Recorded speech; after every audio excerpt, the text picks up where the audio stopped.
Wait, is that real? Megan Fox disrespected Christianity by taking a sexy communion? That is horrible. Show me so I can truly be disgusted and angry. There's video? Oh, this is not okay. Oh, it's replaying again. So a number of celebrities are currently under fire for their Halloween costumes this year. This photo dump getting a lot of hate from people saying it mocked Christianity, because while it received 3.4+ million likes, a lot of the top comments are saying, how dare you? Though I will say, and you will rarely ever hear me say this, in MGK's defense, if he was actually a priest, this is the least worst thing a priest who has come under fire has ever done. But also that said, I would nod my head in agreement with the one of the top comments that read, imagine the outcry if they mocked literally any other religion, and notice how Christianity is the only religion that is openly mocked and people find it comical. And personally, as a dirty, evil non-believer, I think making fun of any faith should be fair game, but you know the reaction would be different if MGK wasn't dressed as a priest or the Pope, but instead was dressed as a different religion's leader. There are plenty of examples on it, but for me, the most meaningful is, I remember when the Charlie Hebdo shooting happened, and I had friends that actively would dunk on Christians and Christianity, and they were like, well, what did those artists expect? They crossed a line. Which, just as a side note, if you think that justifies murder, you're a fucking psychopath. But yeah, main things. There is a double standard, and also don't worry, if Megan Fox deletes that video, I saved it as evidence. You also had Kim Kardashian getting some heat for her daughter North's Michael Jackson costume because North wore Michael Jackson's actual smooth criminal hat. Side note, and I feel like this just is not talked about enough. Do you remember that Michael Jackson had a video game? It was called Moonwalker. You could play one or multiple Michael Jacksons, and your job was to save children. And like, I played that shit on the Sega Genesis. Like, sometimes I feel like we live in weird times, but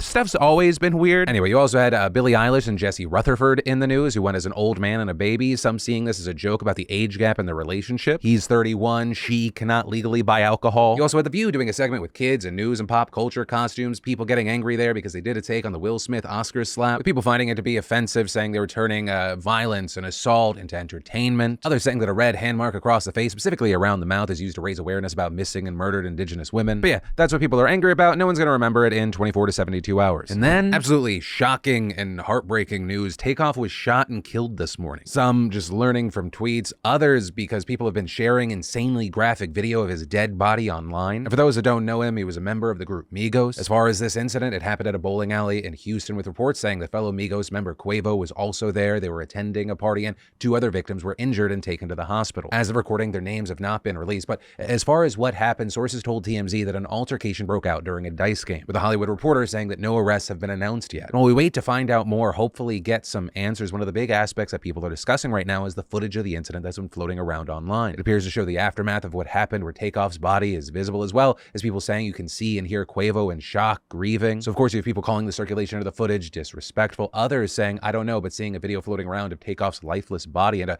screaming Quavo isn't something any of us needed to see. Are we so desensitized that we have to record absolutely everything? With people also slamming TMZ for including that video in some of its coverage. But yeah, that's where we are right now with this horrible story. We're obviously going to keep our eyes and ears open to see what comes next, but in the meantime, of course, I would love to know your thoughts. And then Elon Musk may have just broken Twitter. It's been an interesting less than a week where he bought the company, dissolved the board, promoted politically charged misinformation, deleted it, then made fun of the people that were calling him out for promoting the misinformation. Then we started seeing reports that he was going to start charging people for the blue check mark, but people were like, maybe that's not going to happen. And then today, as I was recording, Elon announced from the top of his hill, Twitter's current lords and peasants system for who has or doesn't have a blue check mark is bullshit. Power to the people, blue for $8 a month. And then going on to add, in addition to the check mark, you'll get priority in replies, mentions, and search, which is essential to defeat spam and scam. Ability to post long video and audio, half as many ads. Noting this will also give Twitter a revenue stream to reward content creators. Well, of course, the reaction to anything Elon tweets is mixed. This seemed to be getting a lot more pushback. You had people like Marquez Brownlee tweeting, my number one rule on the internet that's never been successfully broken is to charge for something that was previously free. Charlie Moyes critical writing, blue check marks on here are already silly, but imagine paying $8 a month for it. You get more value flushing $8 down a toilet. You're basically just paying for a badge that lets people identify you as an idiot. Cody Johnston writing, power to the people if people pay for it. Dolan Dark tweeting, anyone who willingly pays for this should be pointed and laughed at. You also had Graham Stephan asking, how will you protect against impersonators who pay $8 a month for a similar username that appears indistinguishable from the real person, especially if they both have blue check marks? Which I think is a very important question. I'd have to imagine there'd be some sort of ID verification system change. And for me, I'll just add to this. I think Twitter's current system for the check marks, it's stupid, it's too restrictive. But this, at least how it's been pitched, genuinely feels like it's just a perfect setup for chaos and confusion. Now more than ever, and the age of misinformation, it feels like check marks are more about security. I mean, I just think of how fucking horrid the YouTube system is. There's so many people in every one of my comment sections that are like trying to scam people posing as me. And literally one of the only defenses I have at this scale is the fact that I have a check mark. But hey, I will say, in the interest of fairness, one, I'd love to hear more about this plan if there is more to be fleshed out. And two, yeah, at the end of the day, it is a private company. He bought it and it is his to build or burn down to the ground. Granted, Twitter is a huge part of international discourse. It is something that has real world impact as well, but it is what it is. While we wait to see whatever the fuck this is going to be, I'll pass the question off to you. What are your thoughts on this? Do you see this as a good idea, a bad idea? Are you somewhere in the middle that it's the idea of, equalizing everything, but it's really just so he can make money? Any and all thoughts you got, I'd love to hear from you. And then, online banner ads, sidebars, pop-ups, they're everywhere, from mainstream news sites to less than legal torrent hubs. Most are just annoying, colorful distractions, but some are malvertising ads created to infect your device with malware and viruses. So how can you block these dangerous sites? How do you get peace of mind? Well, that is where a fantastic partner and sponsor of today's show, NordVPN, or more directly, nordvpn.com/Phil comes in. Right, an attacker will create a convincing advert containing hidden lines, a malicious code, and find a way to feature their content on a legitimate website. When you click that ad, you'll be directed to a dangerous server from which the rest of the attack will be launched. But with NordVPN's threat protection, you can block dangerous sites and limit advertising, giving you a cleaner, safer browsing experience. But also, no matter what you do, slow down and exercise some caution. Right, a healthy dose of skepticism will go a long way in keeping you secure. So hey, to help protect yourself from malvertising, head on over to nordvpn.com/Phil to get a huge discount off a 2-year plan and, wait for it, 4 extra months free. It's an incredible deal. Go for it. That's nordvpn.com/Phil. It's all risk-free with Nord's 30-day money-back guarantee. And then TikTok will be banned in America if Federal Communication Commissioner Brendan Carr has his way, with him bluntly stating, after seeing how China can access American data via TikTok, that I don't believe there is a path forward for anything other than a ban, and saying he believes there's no way to put enough protections in place to ensure that the data isn't finding its way back into the hands of the Chinese Communist Party. With this being the most forceful language to date by anyone at the FCC about the platform, although, key thing, they have no actual power to ban the platform. But that's why he's trying to get the Council on Foreign Investments in the US to take action against the platform. Now, with as big of a deal as that is, TikTok seems right now to not be concerned about Carr's comments, pointing out that he, quote, has no role in the confidential discussions with the US government related to TikTok, and appears to be expressing views independent of his role as an FCC commissioner. And another key thing here is that Carr is just one of 4 commissioners currently at the FCC. But something that doesn't help TikTok is the fact that Carr does seem to have some political weight here, because the last time he made a move against a Chinese tech company was Huawei, and it's now banned in most of the West. Also, the timing of Carr's comments is notable because right now TikTok is trying to figure out if it can be divested from ByteDance to an American company as part of an ongoing negotiation with the CFI US. But easily the biggest roadblock there for some senior DOJ officials is that the deal currently in place doesn't provide enough distance between TikTok and Beijing. And that's going to sound familiar to you because the Trump administration actually tried to force TikTok to be sold to a US company as well. But that push ended up falling apart and was widely criticized by progressives at the time. But there's also been a big shift happening, and a lot of Dems are also on board with banning TikTok now. Right, for example, you had Democratic Senator Mark Warner saying last week, this is not something you would normally hear me say, but Donald Trump was right on TikTok years ago. If your country uses Huawei, if your kids are on TikTok, the ability for China to have undue influence is a much greater challenge and a much more immediate threat than any kind of actual armed conflict. And with there being a statistically strong possibility that the Republicans win the midterms, they could then block any deal that's seen as too soft on China, paving the way for TikTok to actually die. So this may be one of the biggest changes on social media that we're going to see in a while. And I mean, Elon Musk just bought Twitter, and he just so happens to be talking about bringing back Vine right as one of the biggest platforms in the world. TikTok seems to be hanging by a thread in the US. I guess the main point of the story is,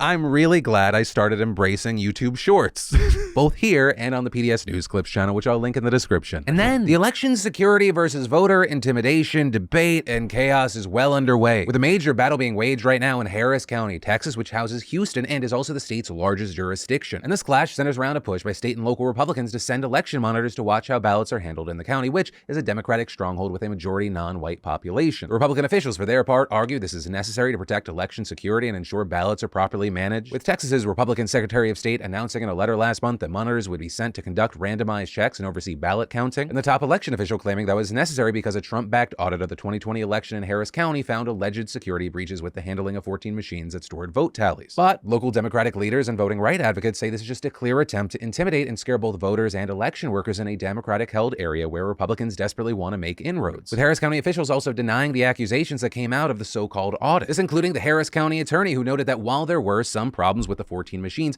the issues were properly recorded and witnessed by election judges from both parties, so the tallies were always accounted for. He also told the Washington Post that he and other top officials have responded by requesting that the Justice Department's Civil Rights Division send federal election monitors to polling and counting locations in the county. And the outlet noting there the result could be a partisan showdown in which two different sets of monitors face off on election day in this giant metro region. And that's not including the thousands of partisan poll watchers who are expected to fan out at voting locations across Texas. So that on its own is a situation we have to keep our eye on, but there's also discord being spread by third-party groups on both sides of the aisle. For example, some voters in 5 states received texts with false information on how to vote, but unlike past campaigns that had intentional misinformation, the organization behind these messages said in a statement that it sent them out in error. That group being Movement Labs, which designs political text message campaigns aimed at progressive voters. And in a statement to the media yesterday, it said the 3 campaigns that used its services, Voto Latino, Black Voters Matter, and Voting Futures, had sent out mistaken texts in Kansas, New Jersey, Illinois, North Carolina, and Virginia, explaining in some of our texts we sent addresses and images of Dropbox locations when we intended only to include in-person early vote locations. We didn't specify in our text that we were trying to encourage voters to vote early. Some voters familiar with their election day location thought we were telling them to vote on election day at an early vote location. Right, so that's just kind of one example of the accidental things that we're seeing, but on the complete opposite end of the spectrum, we've also seen some far-right groups creating chaos in a very different way, extremely violent rhetoric. Right, just yesterday, an extremist gun rights group called the American Firearms Association asked supporters to donate money so the organization can figure out, quote, how much firepower we have to unload on gun-grabbing candidates in Arizona, Nevada, Georgia, Pennsylvania, and Ohio as we head into next week's election day. You know, just some fun gun language as politicians are being attacked.